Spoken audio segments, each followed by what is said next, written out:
ईशों की किलकार और वह नीलकंठ की भी चिहुकार, मुग्धांगने न सुनती क्या तुम, मैं भी कब से रही पुकार। कूर्माभरण सजे हैं मणिमय देख लीजिए गोपी गण, क्या न सुनाती है री तुमको मन की भावन वह धमकन। अधिक सुगंधित केशों वाली दधिमत ती करती है गान, क्या उस दधि मंथन का रव भी सुन न पड़े कैसी यह बान। श्री नारायण केशव माधव की मूर्ति है मन भावन, गाती हैं हम गीत उन्हीं के प्रेममयी कर हर्षित मन। हे नायिकांगने क्या सुनकर अब भी निद्रा आती है, तेजस्विनी कपाट खोल दे क्यों अब देर लगाती है।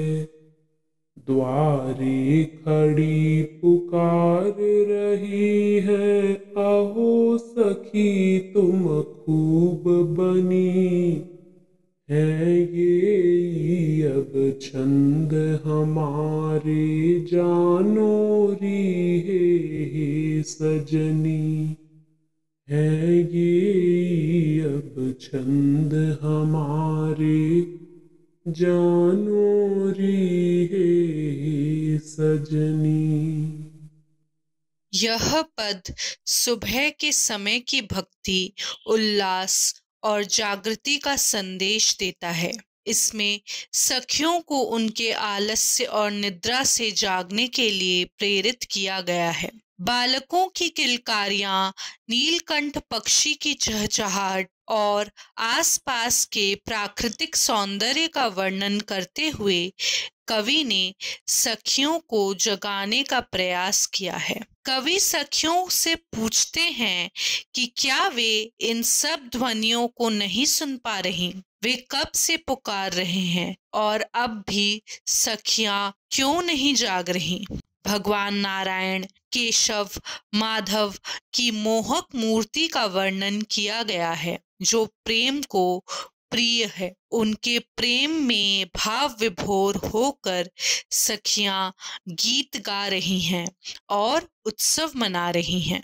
दृश्य को और सजीव बनाते हुए दही मथने की ध्वनि का उल्लेख किया गया है, जिसमें गंध और ध्वनि का सामंजस्य भक्ति और श्रम का प्रतीक है। अधिक सुगंधित केशों वाली महिलाएं दही मथ रही है और गान कर रही है। कवि सखियों से प्रश्न करते हैं कि क्या ये सब सुनाई नहीं देता। श्री कृष्ण के प्रति प्रेम और भक्ति का भाव सभी ध्वनियों और गतिविधियों में प्रकट हो रहा है। कवि सखियों से आग्रह करते हैं कि वे आलस्य त्यागें और अपने हृदय के कपाट खोलकर भगवान की भक्ति और प्रेम का स्वागत करें। आखिर में कवि सखियों से कहते हैं कि वे द्वार पर खड़ी होकर पुकार रही हैं और इस अद्भुत समय का अनुभव करने का आग्रह कर रही हैं। यह छंद सखियों को जागृत होकर भक्ति, प्रेम और उल्लास में भाग लेने के लिए प्रेरित करता है। यही इसका मुख्य संदेश है।